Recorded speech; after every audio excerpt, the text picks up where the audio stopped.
నమస్కారం, welcome to spotlight.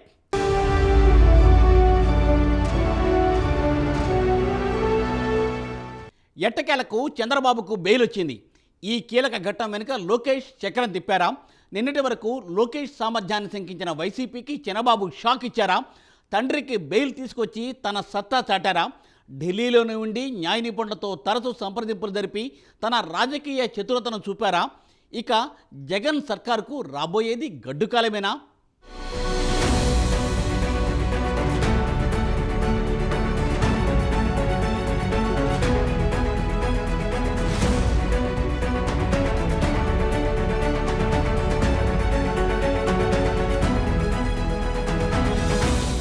చంద్రబాబుకి దీపావళి కూడా జైల్లోనే అనే వైసీపీ వ్యాఖ్యలను వెక్కిరించే విధంగా బాబుకి మధ్యంతర బెయిల్ రావడం సంచలనంగా మారింది.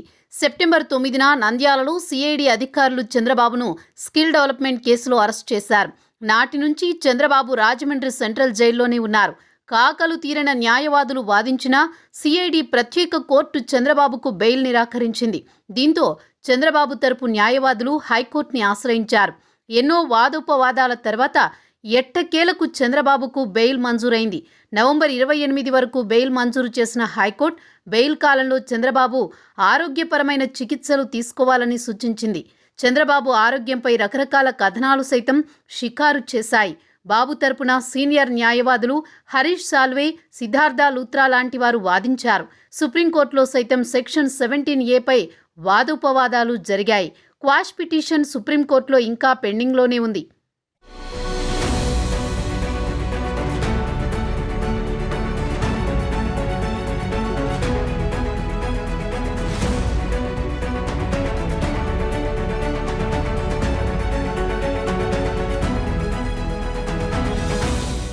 మరోవైపు చంద్రబాబు బెయిల్కి సంబంధించి తనయుడు లోకేష్ పాత్ర కీలకంగా ఉందని వార్తలు వస్తున్నాయి. యువగలం యాత్రని సైతం వాయిదా వేసి న్యాయ సలహాల కోసం ఢిల్లీలో తిష్టవేసి మరీ తండ్రికి బెయిల్ సాధించారని రాజకీయ వర్గాలు చెబుతున్నాయి. నిన్నటిదాకా లోకేష్ సామర్థ్యాన్ని వైసీపీ హేళన చేసింది.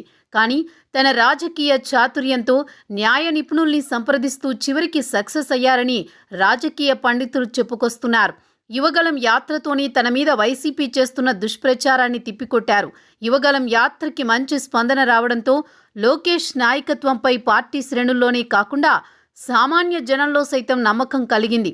తాజాగా తన తండ్రికి బెయిల్ తీసుకురావడంలో చాలా కీలకంగా వ్యవహరించి తనదైన సత్తా చాటారని రాజకీయ విశ్లేషకులు చెబుతున్నారు.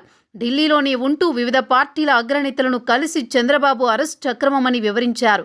అన్ని పార్టీల నుంచి చంద్రబాబుపై సానుకూల స్పందన రావడానికి లోకేష్ కారణమని పార్టీ శ్రేణులు చెబుతున్నాయి.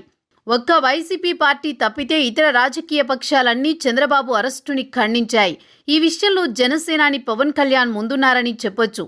తెలంగాణలో కూడా అన్ని రాజకీయ పార్టీలు చంద్రబాబు అరెస్టుని ఖండించాయి.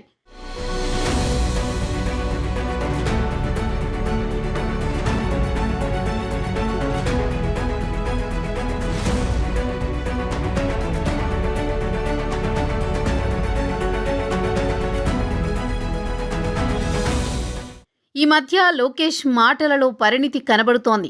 సైకో జగన్ అంటూ ఏకంగా జగన్ని టార్గెట్ చేస్తూ చేస్తున్న ప్రసంగాలకి ప్రజల నుంచి మంచి స్పందన వస్తోంది. తండ్రి జైల్లో ఉన్న సమయంలో పార్టీ నేతలను, శ్రేణులను సమన్వయం చేస్తూ నిరసన కార్యక్రమాలు నిర్వహించడంలో కీలక భూమిక పోషించారు. చంద్రబాబుకు మద్దతుగా ఐటీ ఉద్యోగులతో సంఘీభావ సమావేశం ఏర్పాటు చేయడంలో కూడా లోకేష్ పాత్ర చాలా ఉందని రాజకీయ పరిశీలకులు చెబుతున్నారు. మొత్తానికి బాబుకు బెయిల్ రావడం వెనుక లోకేష్ పాత్రపై సర్వత్రా ప్రశంసలు వెల్లువెత్తుతున్నాయి.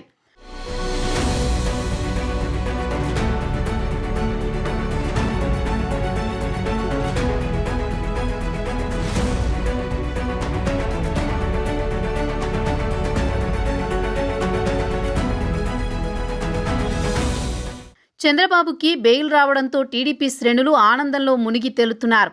మాకు అసలైన పండుగ ఇప్పుడే వచ్చిందంటూ సంబరాలు చేసుకుంటున్నారు. తన రాజకీయ జీవితంలో ఇన్ని రోజుల పాటు ప్రజలకు దూరంగా ఉండడం బాబుకి ఇదే తొలిసారి కావడంతో టీడీపీ క్యాడర్ కూడా బాబుకి ఇన్నాళ్లు బెయిల్ రాకపోవడంతో నిరుత్సాహంలోకి వెళ్లిపోయారు. మొత్తానికి వారి నిరీక్షణకు ముగింపు పలకబోతున్నారు. బాబుకి బెయిల్ వస్తుందని ముందుగానే ఊహించిన జగన్ ప్రభుత్వం ఆయనపై కేసుల మీద కేసులు వేస్తుందంటూ వైసీపీ రెబెల్ ఎంపీ రఘురామకృష్ణంరాజు వాపోయారు. ఈ కేసులో జీవో ఇచ్చింది అజయ్ కళ్యాణ్ రెడ్డి. ఔటర్ రింగ్ రోడ్లో కేసు వేసింది Alla Ramakrishna Reddy. Fibre net case వేసింది గౌతమ్ రెడ్డి. అంగళ్ళు కేసు వేసింది ఉమాపతిరెడ్డి, కె అజయ్ రెడ్డి. ఇప్పుడు తాజాగా వేసిన కేసు వాసుదేవరెడ్డి. ఇలా బాబుపై అక్రమ కేసులు పెట్టిన అందరూ ఒకే సామాజిక వర్గానికి చెందినవారే. అలాగే ఆ కేసులను కట్టేది రఘురామారెడ్డి, కట్టించేది సజ్జల రామకృష్ణారెడ్డి. ఆయనకు ఆదేశాలిచ్చేది అందరికంటే పెద్ద రెడ్డి వైఎస్ జగన్మోహన్ రెడ్డి అంటూ వైసీపీ రెబెల్ ఎంపీ రఘురామకృష్ణంరాజు చేసిన వ్యాఖ్యలు ఇప్పుడు తీవ్ర చర్చనీయాంశంగా మారిపోయాయి.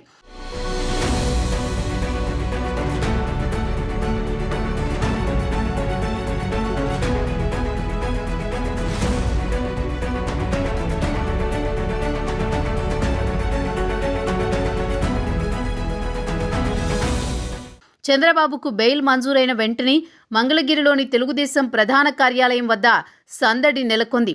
పెద్ద ఎత్తున పార్టీ కార్యకర్తలు కార్యాలయం వద్దకు చేరుకుని సంబరాలు చేసుకున్నారు.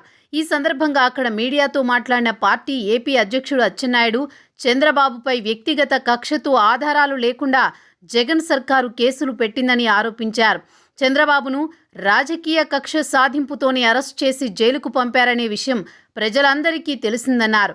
అక్రమ కేసులతో చంద్రబాబును జైల్లో పెట్టి లబ్ధి పొందాలని సీఎం జగన్ కుట్రలు చేశారని ఆరోపించారు. 4.5 దశాబ్దాల రాజకీయ జీవితంలో చంద్రబాబు ఒక్క తప్పు కూడా చేయలేదని, అంతేకాదు పార్టీలో మధ్యంతర బెయిల్పై హైకోర్టు తీర్పు రిజర్వ్ చేస్తే రాత్రికి రాత్రి చంద్రబాబుపై లిక్కరు కేసు పెట్టించిన సైకో వైఎస్ జగన్ అని విమర్శించారు. చంద్రబాబు అరెస్టు జగన్ పతనానికి నాంది అని, బాబు జైలు నుంచి బయటకు అడుగుపెట్టిన మరుక్షణం నుంచే జగన్ పతనం ప్రారంభమవుతుందని అచ్చెన్నాయుడు హెచ్చరించారు.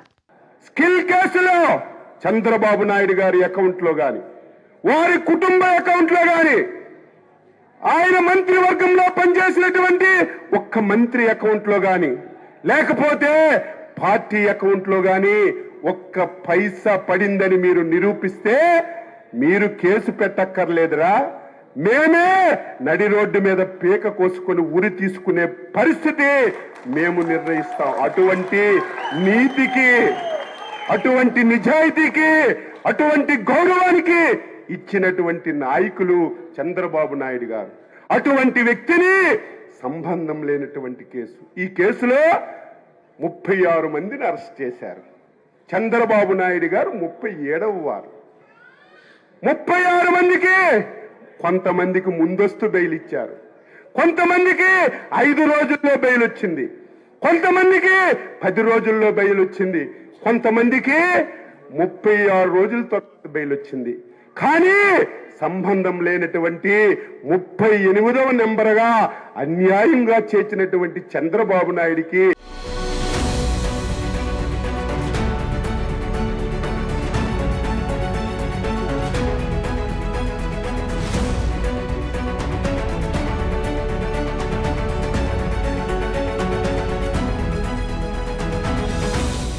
ఇక జగన్ సర్కారుకు ఇబ్బందులు తప్పేలా లేవు. చంద్రబాబుకు మధ్యంతర బెయిల్ వచ్చినా ఆయన బయట ఉండే ఈ 4 వారాలు టీడీపీ జనసేనలకు కీలకంగా మారనుంది. ముఖ్యంగా ఇప్పటికే జేఏసీ ఏర్పాటు చేసుకున్న టీడీపీ జనసేనలకు బాబు సూచనలు, సలహాలు కీలకంగా మారబోతున్నాయి. ఇంటికి, ఆసుపత్రికి పరిమితం కావాలని న్యాయస్థానం షరతులు పెట్టినా చంద్రబాబును ఇంటి వద్ద పలువురు ముఖ్య నేతలు కలిసే అవకాశం ఉంది. పవన్, నాదెండ్ల లాంటి వారు బాబును పరామర్శించే అవకాశం ఉంది. అంతేకాదు తెలుగుదేశం, జనసేనల నుంచి మరికొందరు కీలక నేతలు కూడా భేటీ అయ్యే అవకాశం ఉంది. దీంతో బాబు వ్యూహాలు వారితో పంచుకుంటే ఇక జగన్ సర్కారుకు రాబోయేది గడ్డుకాలమే అంటున్నారు పరిశీలకులు.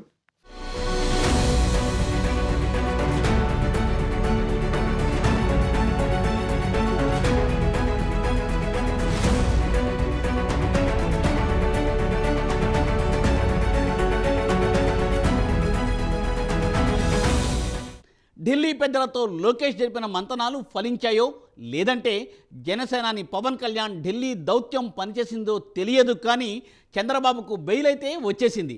అన్నీ బాగుంటే కేసుల నుండి బాబు త్వరలోనే క్లీన్ చిట్తో బయటపడతారని టీడీపీ శ్రేణులు ఆశాభావాన్ని వ్యక్తం చేస్తున్నాయి. అదే జరిగితే పవన్ కళ్యాణ్తో కలిసి వైసీపీపై పోరుబాటకు చంద్రబాబు కదం తొక్కడం ఖాయం. మరి ఆంధ్రప్రదేశ్ భవిష్యత్ రాజకీయంలో మున్ముందు ఎటువంటి సంఘటనలు జరుగుతాయో తెలియాలంటే వేచి చూడాల్సిందే.